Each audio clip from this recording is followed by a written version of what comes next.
saudaraku, pelayanan anak Tuhan pada akhir zaman.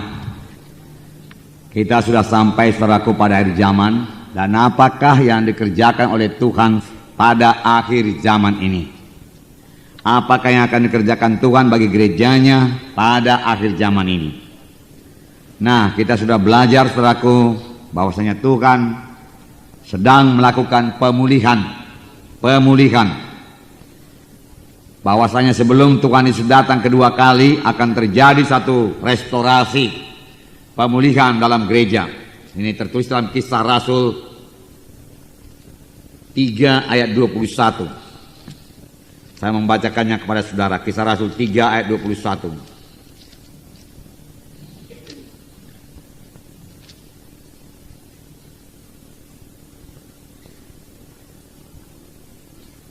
Kristus harus tinggal di sorga sampai waktu pemulihan segala sesuatu, seperti yang difirmankan Allah dengan perantaraan nabi-nabinya yang kudus pada zaman dahulu. Mari kita baca bersama-sama Kisah Para Rasul 3 ayat 21.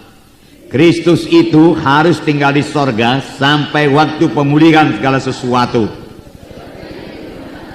dengan perantaraan nabi-nabinya yang kudus di zaman dahulu.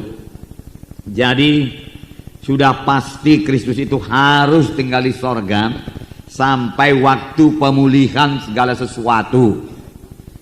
Ini berarti, saudaraku, bahwasanya gereja Tuhan akan dipulihkan, pasti dipulihkan. Amin. Untuk ini, saudaraku, pastilah perkara besar terjadi, saudaraku. Pada akhir zaman, barulah Tuhan Yesus bisa datang kedua kali. Dan memang Tuhan Yesus harus datang kedua kali. Dari itu gereja harus dipulihkan. Jadi pemulihan ini, saudaraku, pekerjaan Tuhan. Dan ini akan dikerjakan Tuhan, pasti dikerjakan Tuhan pada akhir zaman. Saudara, kita mengetahui bahwasanya Tuhan ini sudah lama melakukan pemulihan ini. Lalu kita pelajari dahulu dalam pelajaran training atau dalam pelajaran taraku institut.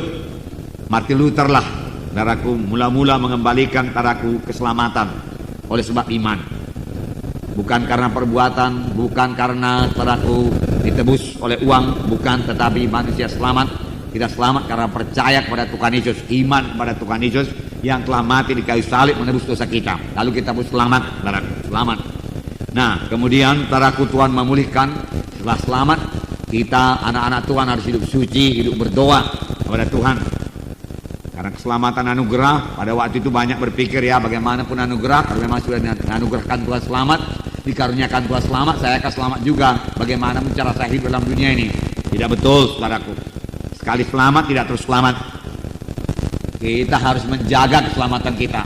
Paulus berkata, kerjakanlah keselamatanmu. Amin, saudara. Sesudah selamat kita perlu hidup suci, hidup benar di hadapan Tuhan. Siapa yang hidup menurut kehendak daging tidak akan mewaris kerajaan sorga. Firman Tuhan berkata, banyak ayat-ayat dalam Alkitab yang menunjukkan bahwasanya keselamatan itu bisa lucun. Oleh sebab itu pegang terus keselamatan saudara.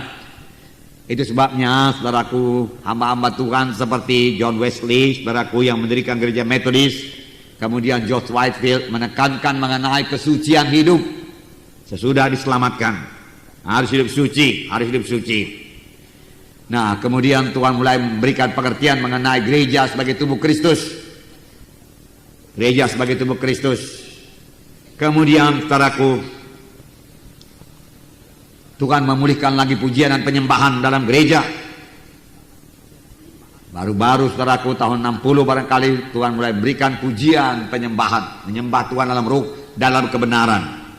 Tidak ketinggalan, Tuhan juga memulihkan pelayanan yang diberikan Tuhan dalam gereja, seperti yang tertulis dalam Efesus pasal 4 ayat 11 sampai 16. Nanti kita baca ini, saudaraku. Saya mau sampaikan kepada saudara bahwa dalam Efesus pasal 4 terdapat jawatan rasul-rasul, nabi-nabi, penginjil-penginjil, gembala-gembala, dan pengajar-pengajar. 5 jawatan ini pasti dikembalikan Tuhan. Amin, saudara. Dikembalikan Tuhan. Kalau pelayanan gembala sudah lama, saudaraku. Kemudian pada tahun 50 mulailah muncul penginjil-penginjil. Baru tahun 1950 muncul penginjil-penginjil yang disertai Tuhan dengan kuasa dan tanda ajaib, terutama dalam kesembuhan. T.L. Osborne, saudaraku, dan lain sebagainya, saudaraku. Ya, disertai Tuhan dengan kuasa dan tanda ajaib karena memang penginjil. Kemudian pada tahun 60-an, 70-an, pelayanan pengajar-pengajar mulai dipulihkan Tuhan dalam tubuh Kristus. Guru-guru mulai dipulihkan Tuhan.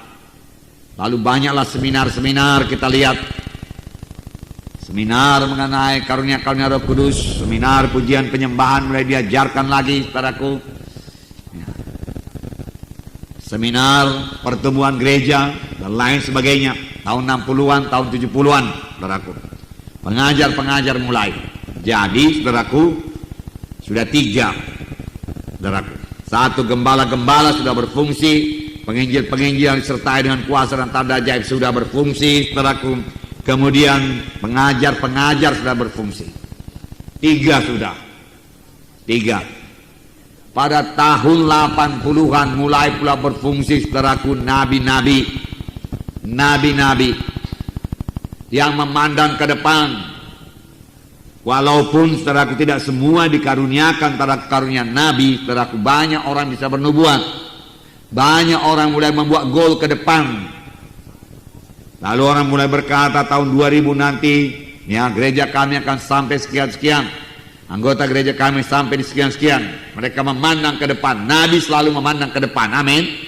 Ya, dia mendapat pada pengertian dari Tuhan akan masa depan. Dan saudaraku, seharusnya ini sudah mulai beroperasi dalam kita, yaitu karunia nabi. Harus ada dalam sidang Tuhan, saudaraku. Saya pikir saya tidak begitu mendapat karunia nabi, saudaraku. Sekali-sekali saya bisa bernubuat untuk meneguhkan, untuk menghiburkan. Sepanjang saya, saudaraku, sangat mohon kepada Tuhan. Amin, saudara. Sebenarnya itu, saudaraku, kuncinya hanya mendengar suara Tuhan saja. Amin. Mendengar suara Tuhan. Dan suara Tuhan itu selalu lemah lembut. Oleh sebab itu, kalau pikiran kita ini tidak tenang, tidak diam, terlalu banyak yang kita pikirkan, saudara, kita tidak bisa mendengar suara yang lemah lembut itu, saudara. Padahal Tuhan berjanji dalam firman-Nya, domba-dombaku mendengar suaraku. Amin, saudara. Itu dijanjikan Tuhan. Domba-dombaku mendengar suaraku. Dan domba-domba itu mengenal suara Tuhannya. Amin. Dia juga mengenal suara pencuri.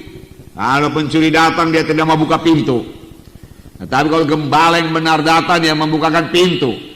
Demikian juga seharusnya setiap anak-anak Tuhan harus dapat mendengarkan suara Tuhan. Amin, saudara. Ya, dalam Kisah Rasul pasal 8 kalau saya tidak salah, maka datanglah firman Tuhan kepada Filipus, pergilah ke jalan lurus. Ya. Kemudian Filipus patuh. Lalu dia mendengar suara Tuhan lagi waktu dia lihat kereta. Dekatilah kereta itu.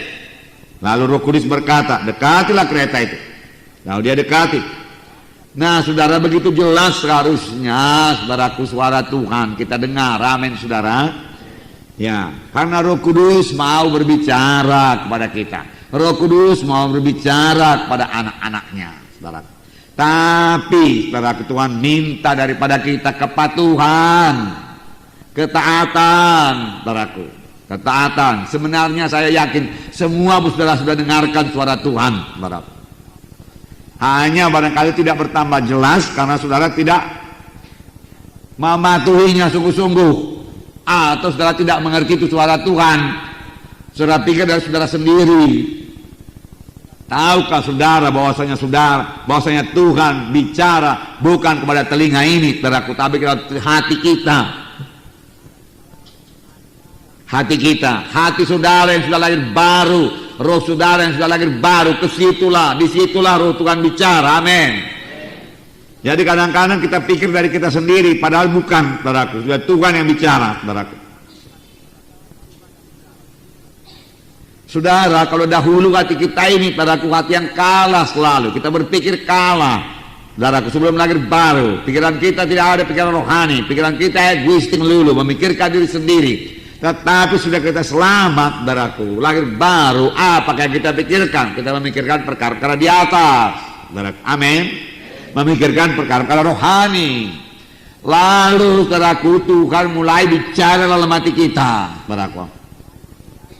Mula-mula memang simpel-simpel saja, berdoa anakku, baca Alkitab anakku, memberi persembahan anakku, berikan persepuluhan anakku, ya. Tetapi kerap kali kita pikir, bukan dari Tuhan itu. Lalu apa yang terjadi? Kali berikutnya kita tidak dengar lagi suara Tuhan. Coba kalau kita patuh, maka Tuhan bicara lebih banyak lagi, menerangkan lebih banyak lagi. Apalagi kita yang rindu, haus dan lapar akan perkara rohani. Amin. Maka dia akan membukakan tadaku rahasia-rahasianya kepada kita. Saudara, dalam beberapa minggu kebaktian tadaku di Hermina Hall, saudara lihat saya bernubuat, saudaraku. Ya, saudara, bagaimana saya bernubuat? Saya tanya Tuhan, saudaraku. Saya pusatkan hati saya, pikiran saya kepada Tuhan. Saudara boleh melaksanakan dan saudara akan mendengar juga suara Tuhan. Amin, saudara. Apa yang perlu kukatakan pada sidangmu, Tuhan, sudah saya tadi memberitakan firman-Mu yang saya peroleh juga daripadamu. Apalagi Tuhan, tolong Tuhan, bicara Tuhan, taruhkan dalam hati saya Tuhan, saya katakan kepada Tuhan. Amin. Lalu saya buang semua pikiran-pikiran, saya tidak mau pikiran lain-lain padaku. Dunia saya tinggalkan semua, urusan dunia yang saya tinggalkan semua, bukan urusan dunia dosa, urusan dunia yang baik, saudaraku. Lalu mulai kedengaran taraku suara Tuhan yang lemah lembut. Suara Tuhan tidak pernah keras, saudaraku. Lemah lembut, saudaraku. Dalam hati saya mengatakan ini perlu ada jiwa-jiwa. Nah, saudara, lalu saya mulai bertindak, saudaraku. Saya dapat garis besarnya, oke lah Tuhan, haleluya Tuhan. Lalu saya mulai bentuk kata-katanya. Itu sebabnya cara bernubuat kita nggak sempurna, saudaraku. Amin, saudara. Karena cara mendengar kita pun barangkali nggak 100% penuh, saudaraku. Ya, amin, saudara. Dan kerap kali pun Tuhan tidak memberitahukan semuanya. Tuhan hanya memberi contohnya, saudara. Tuhan memberitahukan kepada Yusuf bahwasanya dia akan jadi raja dari penguasa. Saudara-saudaranya menyembah kepadanya.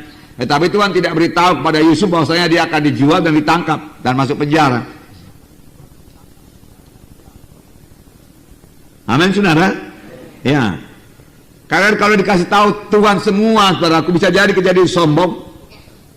Kalau dikasih tahu Tuhan semua, saudaraku, bisa jadi kita takut juga, atau sombong mengetahui segala sesuatu. Nggak perlu iman lagi. Firman Tuhan berkata iman tetap berlaku. Amin. Walau Tuhan memberitahu perkara, harus ada iman terus. Harus punya iman terus. Tanpa iman tidak bisa. Ya.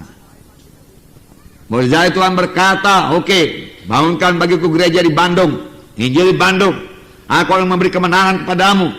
Saudara, kita harus bertindak, saudaraku, dengan iman. Berangkat ke Bandung, Injil di Bandung, beritakan Injil, percayakan kuasa dan tanda gaib. Boleh jadi datang aniaya, boleh jadi banyak gangguan, Tuhan tidak beritahu semua. Amin, saudara. Tapi Tuhan kita adalah Tuhan yang berbicara, amin. Dan pada akhir zaman dia akan lebih banyak berbicara, haleluya. Lebih banyak berbicara. Oleh sebab itu anak-anak Tuhan harus lebih sensitif kepada suara Tuhan, amin. Jangan buta, jangan tidak mengenal rencana Tuhan dalam hidup saudara. Jangan tidak mengenal jalan Tuhan, saudaraku. Kenal. Dan ini membutuhkan persekutuan yang intim dengan Tuhan. Amin. Ya, kalau membaca Alkitab harus, kalau doa 1 jam per hari itu haruslah minimum, saudaraku. Itulah kekuatan kita, saudaraku. Dan dengan banyak berdoa, saudara, kita tambah mengerti lagi menyambut maksud Tuhan dan kehendak Tuhan dalam hidup kita. Tambah mengerti, mengenal suara Tuhan dan mendengar suara Tuhan, saudaraku. Nabi-nabi. Itu sebabnya nabi-nabi pada zaman dahulu berkata, beginilah firman Tuhan kepadamu. Malah saya tidak berani kali begitu, saudaraku. Ya. Saya pikir mungkin sebagian dari saya nanti nggak betul ini saya bilang, saudara. Ya, oleh sebab itu saya juga sering katakan kepada saudara, saudaralah menimbangnya lah, dikatakan, timbanglah apa yang dari Tuhan apa tidak. Ya. Dan saya selalu mengatakan kalau tidak pun dari Tuhan, saudara masih dapat berkat. Mengapa, saudaraku? Karena selalu daripada firman Tuhan. Tetapi mengapa saya dapat? Saya pikir saya dapat itu bukan karena dari otak saya pikir dari hati saya, saudaraku. Lalu saya sampaikan kepada saudara dari hati saya. Ya, jadi saya katakan itu dari Tuhan lah itu. Oleh sebab itu, saudaraku, buka hati saudara kepada Tuhan. Amin. Ya, dengar, bisa dengar kok, saudaraku, bisa. Bisa tanya kepada Tuhan. Mengapa tidak ada padamu? Karena tidak kamu minta. Mengapa saudara nggak tahu? Karena saudara tidak tanya Tuhan. Kalau kita tanya Tuhan, Tuhan pasti berikan. Simpel-simpel aja, saudara. Nggaknya sulit sama Tuhan bicara. Dari dulu-dulu pun dia bicara kok. Dan dia akan terus bicara. Tapi mari kita rindu, amin saudaraku. Pada akhir zaman ini sudah dipulihkan Tuhan. Mengapa? Supaya Tuhan mau supaya sidangnya mengerti apa yang diperbuatnya. Yaitu Tuhan pulihkanlah nabi-nabi itu. Ada beberapa orang yang memang karunianya nabi. Tepat. Kalau begitu saudara bertanya, adakah nabi-nabi palsu? Ada. Nah itu pula saudaraku bahayanya. Semua pun ada palsunya. Uang aja ada palsunya, saudaraku. Saya sudah kena juga dulu, saudaraku, dalam satu gereja, saudaraku, yang begitu banyak nubuatnya. Semua mesti dinubuatin. Mesti datang suara Tuhan. Soal perkawinan pun mesti dinubuatkan.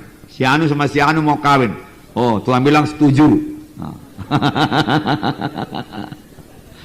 Kalau Tuhan bilang nggak cocok, nggak jadi tuh, saudaraku. Hebatnya, saudaraku. Ya. Dan kadang-kadang ancaman pun ada. Jikalau engkau tidak menyerahkan rumahmu kepada Tuhan, maka anakmu akan meninggal, dikatakan.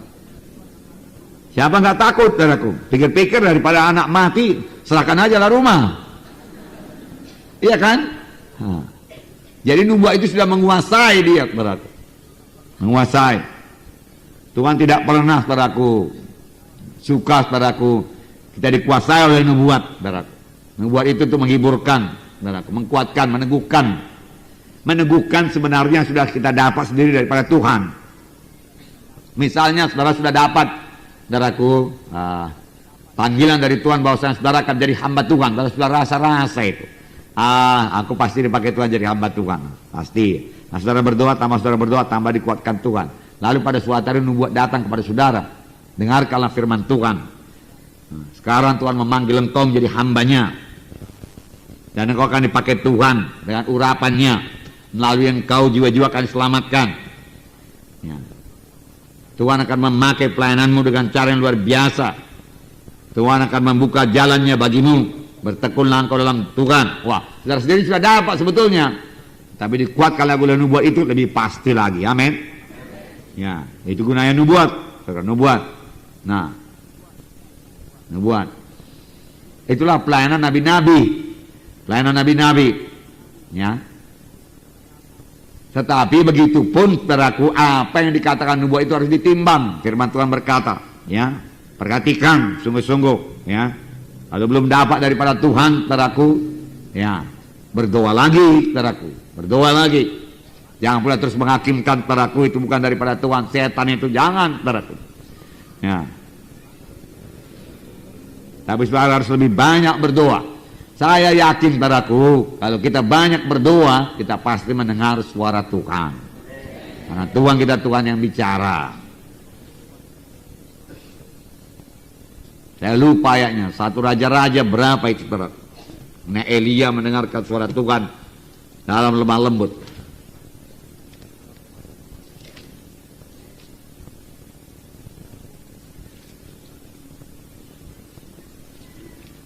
Satu raja-raja kali. Satu raja-raja masih Elia, ya. 19 barangkali itu. Ya, Allah menyatakan diri di Gunung Horeb. Ya. Nah, ayat 9 ya. 1 Raja-Raja 19 ayat 9. Mari kita baca. Berapa ayat ke bawah saya pun belum tahu. Mari kita baca. Di sana masuklah ia ke dalam sebuah gua dan bermalam di situ. Maka firman Tuhan datang kepadanya demikian. Apakah kerjamu di sini, hai Elia? Allah semesta alam, karena orang Israel meninggalkan perjanjianmu dan meruntuhkan mesbah-mesbahmu dan membunuh nabi-nabimu dengan pedang. Hanya aku seorang diri yang masih hidup. Nah, mereka ingin mencabut nyawaku. Lalu firman-Nya,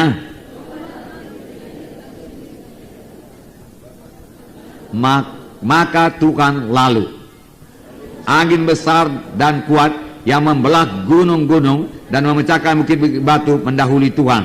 Tetapi tidak ada Tuhan dalam angin itu. Dan sesudah angin itu datanglah gempa. Tetapi Tuhan tidak ada dalam gempa itu. Dan sesudah gempa itu datanglah api. Tetapi tidak ada Tuhan dalam api itu.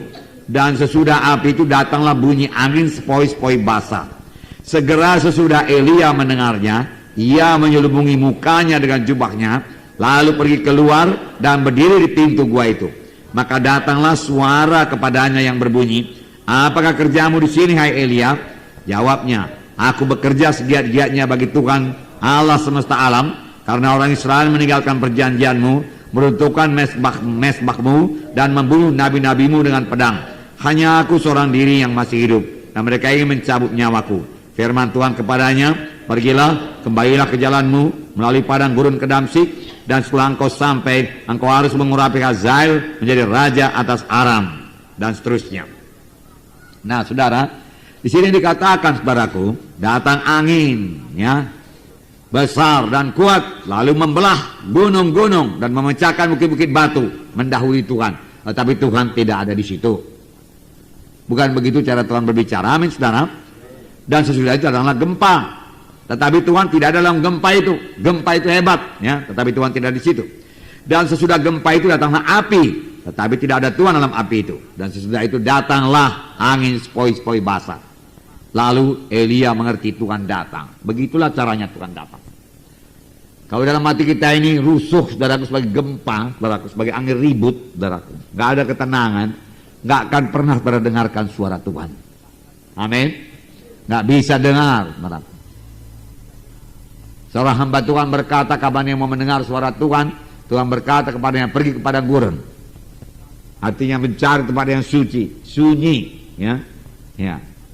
Suci juga perlu, saudaraku. Kalau hidup suci pun, saudaraku, ya, Tuhan tidak akan bicara, amin, karena Allah itu Allah yang suci, ya. Nah, dia pergi ke tempat yang sunyi, saudaraku, suci, saudaraku. Betul itu.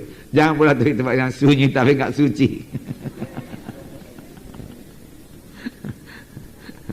Amin. Lalu Tuhan akan bicara, amin. Ya, Tuhan akan bicara. Tapi rindulah mendengarkannya.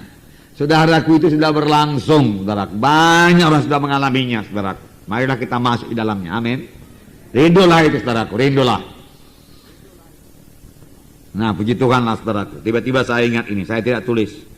Besok saya tulis, saudaraku, supaya dikhotbahkan hari Minggu. Nah, yang begitu-begitu, saudaraku, mungkin besar dari Tuhan. Amin, saudara. Ya? Saudaraku, saya tidak tulis, tapi nanti saya tambah. Tidak ada di sini itu, saudaraku. Nanti hari Minggu, saudaraku, ditambah di atasnya nabi-nabi mendengarkan suara Tuhan. Dan anak-anak Tuhan juga semuanya harus bisa mendengarkan suara Tuhan. Karena Tuhan kita Tuhan yang bicara. Domba-dombaku mendengar suaraku, Tuhan berkata.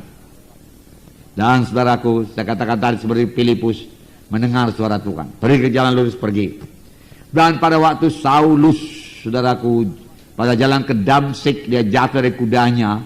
Kemudian dia tidak bisa melihat. Lalu firman Tuhan datang kepada Ananias dan berkata, Ananias, pergilah engkau ke jalan lurus, ya. Lalu jumpailah seorang bernama Saulus, ia sedang berdoa, letakkan tanganmu supaya penuh dengan Roh Kudus. Lalu kata Ananias ini, bukan Ananias Sapira tentunya, ya, Ananias yang lain. Tuhan, aku sudah dengar banyak mengenai orang ini, Tuhan. Dia membunuh nabi-nabimu, dia membunuh orang-orang kudusmu, Tuhan. Dan dia pun datang kemari dapat surat kuasa untuk menangkapi kami orang-orang percaya. Tapi Tuhan berkata lagi, dia merupakan satu alat yang terpilih bagiku. Pergilah. Lalu dia pergi dan dia patuh. Dia letakkan tangan padaku. Lalu Saulus melihat dan penuh dengan Roh Kudus dan namanya Paulus. Lihat padaku. Dia bisa berkata-kata dengan Tuhan. Ya. Tuhan, ini orang ini nggak beres ini Tuhan. Dia datang kemari mau membunuh, menangkap kami Tuhan. Dan engkau katakan aku berdoa kepadanya supaya dia penuh Roh Kudus. Saya bilang, dia alat yang terpilih bagiku. Lihat.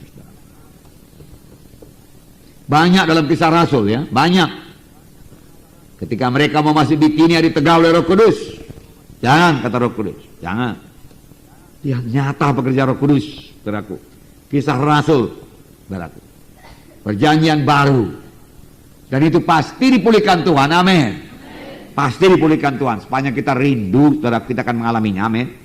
Haleluya. Nah, saudaraku. Dan saudaraku,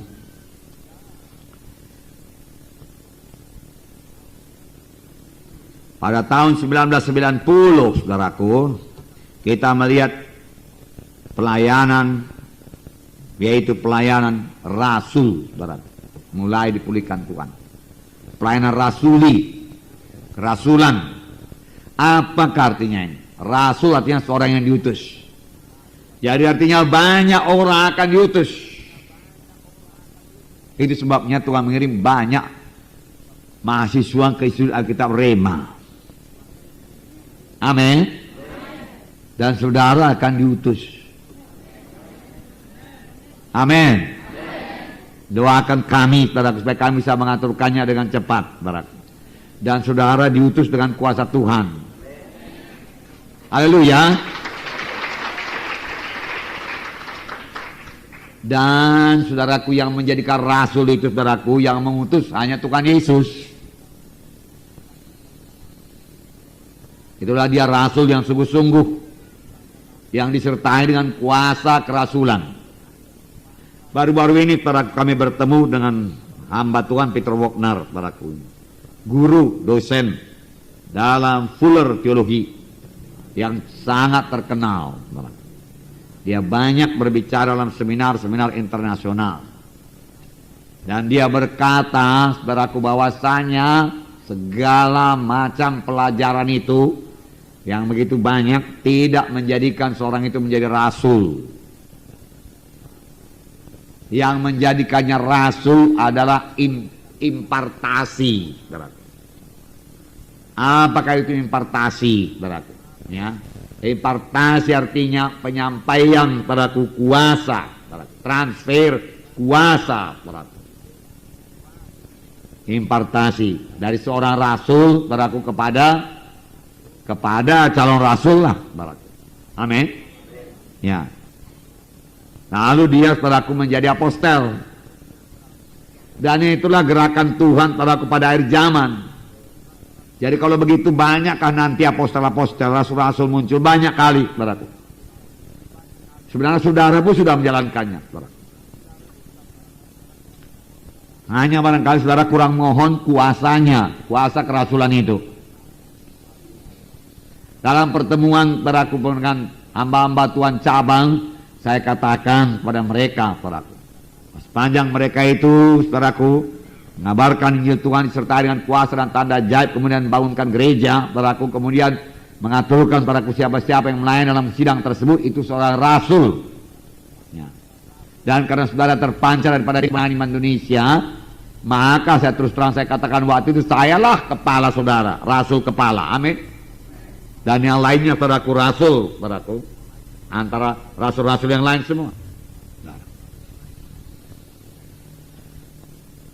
Nah, itu sebabnya saudaraku di Kuala Lumpur itu ada pertemuan Apostol Summit, yaitu pertemuan puncak rasul-rasul, saudaraku, ya, yang telah mendirikan sidang, saudaraku.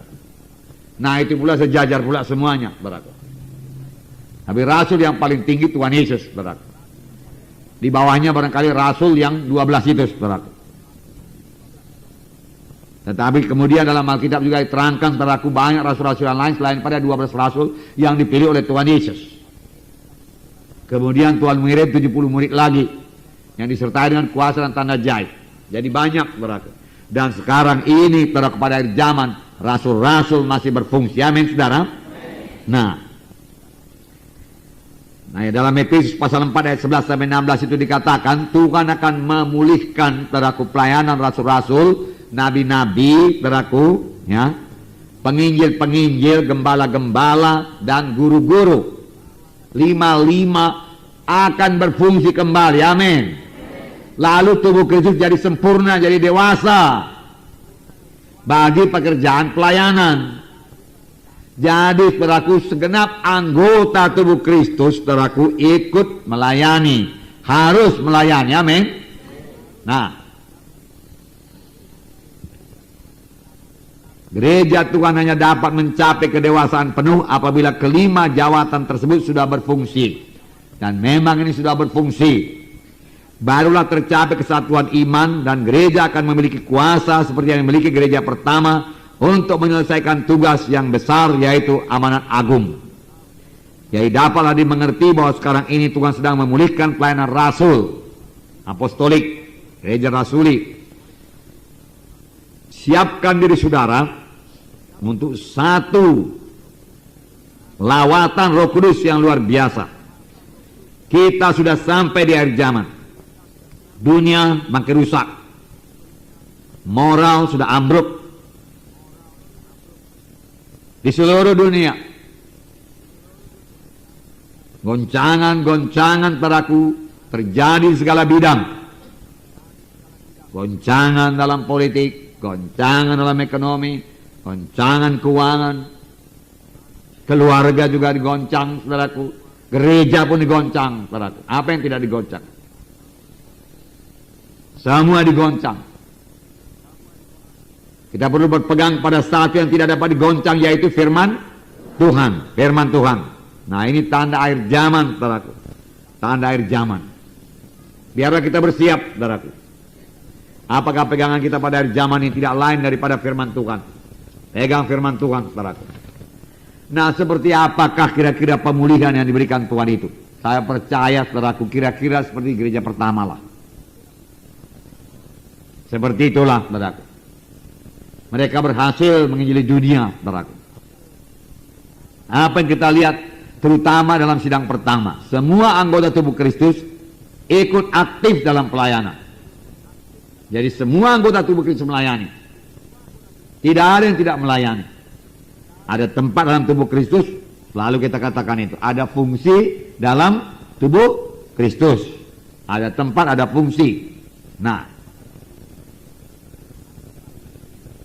tanpa ini, saudaraku, tidak mungkin, saudaraku, dunia ini mendengarkan Injil. Kalau hanya pengerja-pengerja Tuhan saja yang melayani. Baiklah ditambah pemimpin KKS. Tidak mungkinlah, saudaraku, seluruh Indonesia ini mendengarkan Injil Tuhan. Tapi setiap anak Tuhan ikut melayani. Barulah seluruh Indonesia. Dan kalau semua gereja-gereja melaksanakannya, saudaraku, seluruh dunia mendengarkan Injil Tuhan. Dan Roh Kudus akan memimpinkan gereja ke arah pelayanan seperti itu. Amin, saudara. Jadi ini pelayanan yang besar. Seluruh anak Tuhan jadi terang Tuhan, jadi saksi Tuhan, menyaksikan Injil Tuhan. Lebih daripada itu, seluruh anak Tuhan mulai melayani, memuridkan. Dimuridkan dia lebih dahulu, sesudah itu dia memuridkan. Amin, saudara. Ini semua anak-anak Tuhan. Semua anak-anak Tuhan, saudaraku. Ya. Firman Tuhan yang berkata, kabarkan Injil pada segenap penjuru alam. Ya. Jadikanlah sekalian bangsa muridku. Tidak mungkin digenapi tanpa semua anak Tuhan mengambil bahagian. Harus semua anak Tuhan mengambil bahagian. Ya, dari sini juga saudara pemimpin KKS, saudara mengetahui kemana jiwa-jiwa itu saudara pimpin. Amin. Ya. Lihat jiwa-jiwa dalam KKS saudara. Amin, saudaraku. Perhatikan jiwa-jiwa dalam KKS saudara sampai di mana tingkat rohaninya. Saya mau membacakanlah kepada saudara Efesus pasal 4 ini. Efesus pasal 4, mari kita baca bersama-sama. Perhatikan ini baik-baik, saudaraku. Efesus pasal 4 ayat 11 sampai 16. Dapat saudara, mari kita baca bersama-sama. Dan ialah yang memberikan baik rasul-rasul maupun nabi-nabi, baik pemberita-pemberita Injil maupun gembala-gembala dan pengajar-pengajar. Jadi 5 jawatan. Amin. 5 ya, 5 ya. Rasul-rasul, nabi-nabi, penginjil-penginjil, pendeta-pendeta atau gembala-gembala ya. Kemudian guru-guru ya. Yang kita ketahui pasti pendeta-pendeta ada, penginjil-penginjil ada, guru-guru ada. Makanya teraku rasul-rasul dan nabi-nabi juga mesti ada. Amin. Nggak bisa separuh-separuh ada. Pendeta-pendeta sudah pasti sudah kenal, sudah lama sudah kenal. Penginjil-penginjil pun banyak sudah kenal penginjil. Guru-guru pun banyak, saudaraku, guru-guru. Maka nabi-nabi dan rasul-rasul juga harus ada dalam sidang Tuhan. Karena Tuhan yang memberikan. Pertama-tama rasul-rasul pun dikatakan. Nabi-nabi, penginjil-penginjil, gembala-gembala, guru-guru. Diberikan Tuhan itu talenta dengan talentanya masing-masing, dengan kesanggupannya masing-masing pada tubuh Kristus. Amin. Jadi itu sudah ada yang dalam sidang kita ini, saudaraku. Walaupun belum dimunculkan kali ke permukaan, tetapi dia sudah ada, potensinya paling tidak sudah ada di sini. Amin. Yang 2 lagi saya maksud, yaitu rasul-rasul dan nabi-nabi. Amin. Sudah ada itu. Makanya saya katakan tadi, siapkan diri saudara, belajar mendengar suara Tuhan. Kemungkinan boleh jadi kalau saudara bisa mendengarkan suara Tuhan dengan jelas, saudara bisa menjadi nabi. Lalu Tuhan bisa terangkan kepada saudara kan hal-hal yang jadi kemudian mengenai sidang Tuhan, mengenai pekerjaan Tuhan, saudaraku. Itu boleh jadi juga mengenai keadaan-keadaan dunia ini. Karena datanglah Agabus dan mengatakan akan terjadi kelaparan, ya kan? Itu kan Nabi Agabus ada dalam sidang pertama, amin, saudara. Ya, dia mengetahui, lalu terjadilah itu, dia katakan. Karena memang dia tahu, dia dapat dari Tuhan, amin, saudara. Ya, karena dia bersekutu intim dengan Tuhan, dia banyak berkata-kata dengan Tuhan, dia hidup bersama-sama dengan Tuhan. Dia tidak mau, saudaraku, merepotkan pikirannya dengan perkara-perkara dunia ini. Lalu dia bisa mendengarkan suara Tuhan. Nabi itu harus intim dengan Tuhan, amin. Nah, kemudian dikatakan ayat 12, apakah gunanya ini? Mari kita baca. Untuk memperlengkapi orang-orang kudus bagi pekerjaan pelayanan, bagi pembangunan tubuh Kristus. Nah, jadi gunanya 5 jawatan ini untuk memperlengkapi orang-orang kudus bagi pekerjaan pelayanan, bagi pembangunan tubuh Kristus. Jadi semua orang-orang kudus melayani, amin. Jadi jiwa-jiwa dalam KKS saudara harus melayani, amin. Nah, bawalah mereka ke situ, amin. Apakah jiwa-jiwaku dalam KKS sudah bisa melayani atau belum? Kalau belum, kita ajari dia supaya dia bisa melayani. Karena paling tidak, saudara sebagai pemimpin KKS, saudara termasuk salah satu di sini, entahkah guru kah saudara, entahkah gembala, sudah pastilah saudara gembala. Karena saudara pemimpin KKS. Dikatakan juga pemimpin KKS sebagai gembala, amin. Iya kan? Boleh jadi, ya saudara suka menginjil lagi, saudaraku. Boleh jadi panggilan antara yang lebih tinggi, yaitu Nabi Rasul. Yang pada satu saat nanti kelak saudara meninggalkan KKS saudara lalu menjadi Rasul. Amin. Tapi semua akan ditentukan Tuhan pada waktunya. Jadi kemana jiwa-jiwa itu? Yang 5 ini berlaku. Dan saudara masuk diantaranya. Amin. Dalam tubuh Kristus. Untuk, saudaraku, dikatakan memperlengkapi orang-orang kudus bagi pekerjaan pelayanan. Adakah saudara melengkapi orang-orang kudus bagi pekerjaan pelayanan? Amin, saudaraku. Itulah yang saudara laksanakan. Lengkapi orang-orang kudus, lengkapi anggota-anggota kakak saudara. Sebenarnya dia dewasa dulu, amin. Ayat selanjutnya berkata, mari kita baca 13. Sampai, mari kita baca 13. 1, 2, 3. Sampai kita semua telah mencapai kesatuan iman dan pengetahuan yang benar tentang anak Allah, kedewasaan penuh dan tingkat pertumbuhan yang sesuai dengan kepenuhan Kristus. 14. Sehingga kita bukan lagi anak-anak, yang diombang-ambingkan oleh rupa-rupa pengajaran, oleh permainan palsu manusia, dengan kelicikan mereka yang menyesatkan. Sampai situ dulu. Jadi sini dikatakan, jelas dikatakan, untuk memperlengkapi orang-orang kudus bagi pekerjaan pelayanan bagi pembangunan tubuh Kristus. Yang dibangun apa? Tubuh Kristus yang dibangun. Bukan kerajaan kita sendiri, bukan kerajaan kakak saudara. Kakak saya lebih baik daripada kakak yang lain. Kakak saya paling banyak berbelah. Saudara-saudara membangun tubuh Kristus. Amin. Bangun tubuh Kristus. Ya. Mencapai kesatuan iman dan pengetahuan yang benar tentang anak Allah. Berarti orang itu kenal Yesus. Amin. Ya. Berakar dalam Tuhan Yesus. Amin. Di sini untuk menerangkan yang lebih lanjut lagi dipakai perkataan kedewasaan penuh dan bukan lagi anak-anak. Amin. Jadi saudara tahu kemana dipimpin jiwa-jiwa itu, kepada kedewasaan penuh. Amin saudaraku. Dan bukan lagi anak-anak. Lihat jiwa-jiwa saudara, perhatikan jiwa-jiwa saudara. Muridkan dia pada ketika dia bertambah dewasa, bukan lagi anak-anak. Dikatakan anak-anak tadi di sini diombang-ambingkan oleh rupa-rupa pengajaran, mudah ditipu oleh pengajaran-pengajaran palsu, penyesat. Ayat 15, mari kita baca. Tetapi dengan teguh berpegang kepada kebenaran dalam kasih, kita bertumbuh dalam segala hal karena Dia, Kristus yang adalah kepala. Daripadanya lah seluruh tubuh yang rapi tersusun dan diikat menjadi satu oleh pelayanan semua bagiannya, sesuai dengan kadar pekerjaan tiap-tiap anggota, menerima pertumbuhannya dan membangun dirinya di dalam kasih. Nah, sampai semua nanti anggota tubuh Kristus ini tersusun rapi semuanya. Anggota-anggota kakak saudara melayani semuanya, dan pelayanannya semua ditentukan oleh Roh Kudus. Yang penginjil dia jadi penginjil, saudaraku. Yang guru dia jadi guru, saudara. Karena saudara melayani mereka. Amin, saudara. Dari sini, saudaraku, saudara bisa mengambil kesimpulan sendiri. Ya, karena saudara sudah tahu mau dibawa kemana KKS itu. Mau dibawa kemana. Supaya mereka tambah dewasa. Supaya mereka semua melayani. Amin. Supaya mereka semua berbuah. Amin. Jadi